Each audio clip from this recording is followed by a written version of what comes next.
guys, from now on, I'm here at the Plaza Cuartel. This is the front of Plaza Cuartel. Come on. Plaza Cuartel.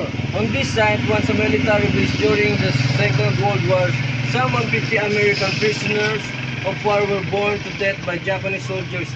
14 December 1944, a few survivors swung to Iwahi. The remains of those who died were brought and entered in a common grave at the Jefferson Barracks National Cemetery, St. Louis County, Missouri, United States of America, 1952.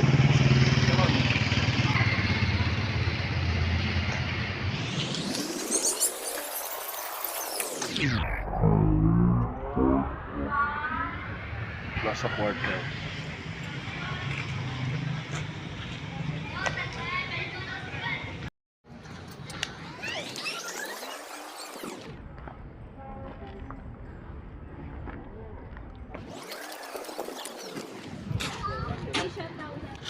A story of survival.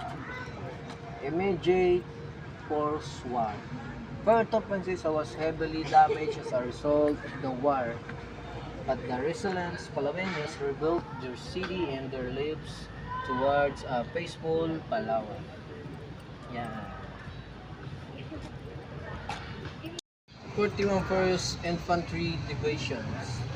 American invasion forces composed of the 186th Infantry Combat Team of the 41st Infantry Division. The Junglers, mainly from the state of Oregon, landed in Puerto Princesa Bay the morning of February 28, 1945. The Japanese had withdrawn to the mountains, but American air attacks and naval bombardment destroyed much of Puerto Princesa and the airfield. Only upon entering the mountains would the Americans, together with the guerrillas, encounter Japanese opposite. This picture is so very supply vehicles and being towed and by tank and bulldozer because of low tides. Amphibious trucks, hose, drums, and Palawan.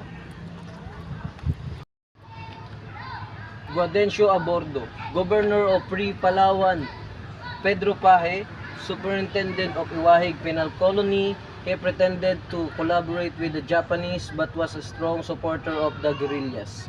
Nazaro Benito, Mayor, leader of the guerrilla movement for all of the southern Palawan Island. Palawan in World War II. Prior to World War II, Palawan was unspoiled, an archipelago unto its own rich and various cultures and the natural wonders, but the island paradise was not spared the ravage of war. Its young men were called to the colors and many were sent to Luzon where they fought in the Battle of the Bataan. Others who wanted to do their share were stranded as Japanese planes to control of the sky and a pretended ship from Dapi. On May 18, 1942, Japanese troops landed and occupied the Puerto Princesa and Iwahig. A Japanese-controlled government was established in the occupied areas. The men and the women of Palawan wanted to do their share in the defending their homeland, and quickly guerrilla units were formed. Many did not surrender even when Bataan and Corregidor fell. Supplementing the guerrillas were civilian volunteer guards and the Free Palawan civil government under the leadership of pre-war Governor Guadencio Abordo was formed to protect the people from abuses. General MacArthur's forces landed on Leyte in October 1944. The Japanese Imperial Navy put into the motion the Show Victory Plan, which aimed to destroy American ships in Leyte. Heavy fleet units, including the world's largest battleship, Yamato and Musashi, passed through Palawan waters. They were reported by Filipino coast watchers and American submarines. Darter and they sank to Japanese heavy cruisers while damaging others. This is the dreadful memories. The story of the American survivors chronicles the hardship of and torture that they endured in the Palawan prison camp during World War II.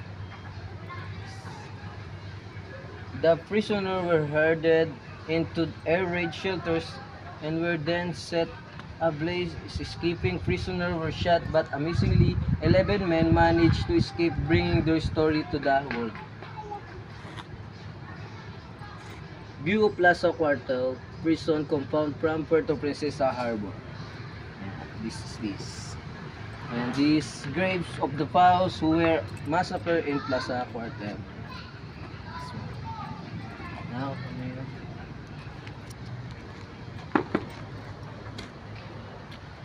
this is a man of Glenn McDoley. One of the survivor Marine, Glenn McDoley, made it his life work to speak about the atrocity so it would never be forgotten. Glenn McDoley reunites with the family. Glenn McDoley remembers his comrades. And this one, come here. Major Pablo Moico and Dr. Eugenio Mendoza.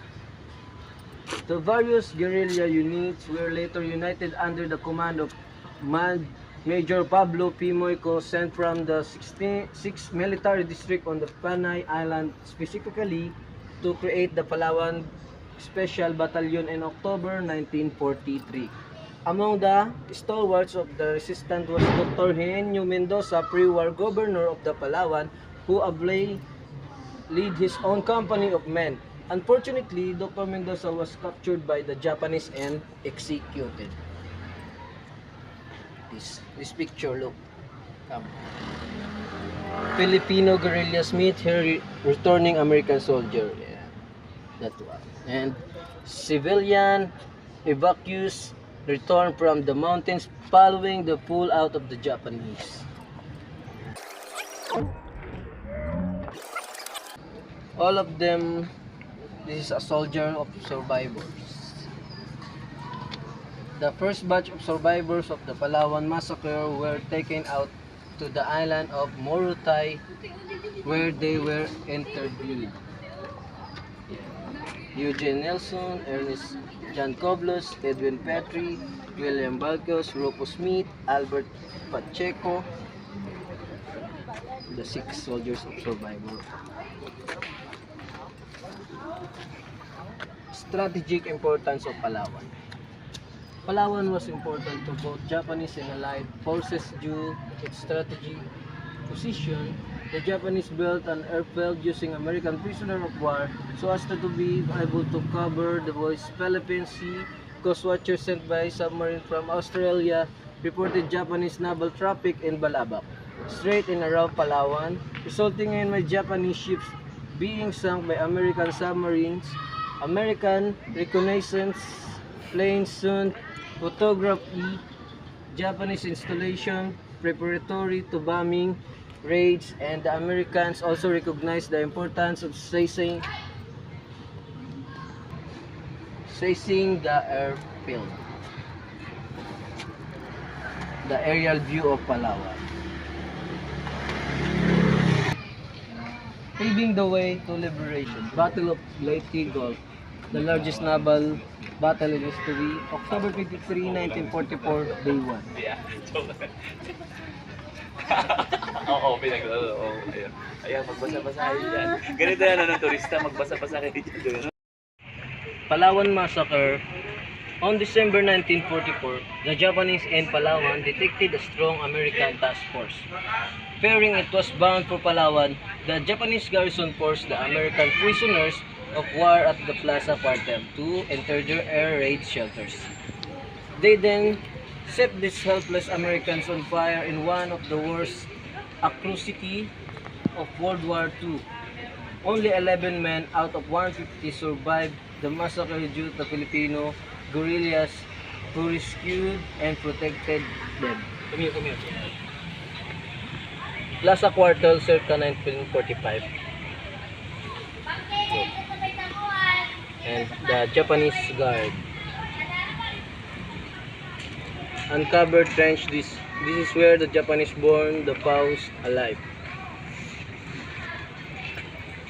Puerto Princesa City, Palawan, this airstrip is largely constructed by the American POWs during their incarceration. POWs would climb these trees to get coconuts, also known as the torture trees, wherein they were died and beaten.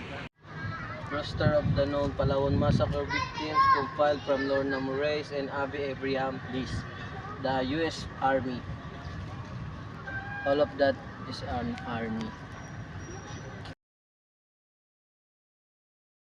This is the list of massacre victims compiled from Lorna Moraes and Abby Abraham list. The U.S. Marines and the U.S. Navy.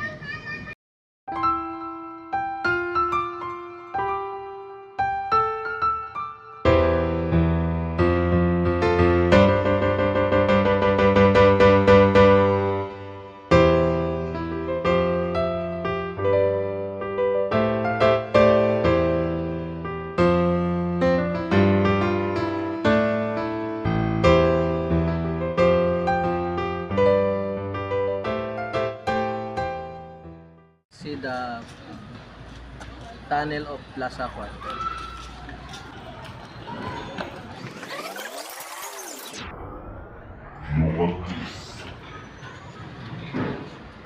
Yes. That is a tunnel of Plaza Cuartel. This is a big history of them, of the military soldiers and U.S. Navy Army and the Filipino soldier. The tunnel of Plaza Cuartel. Let's go!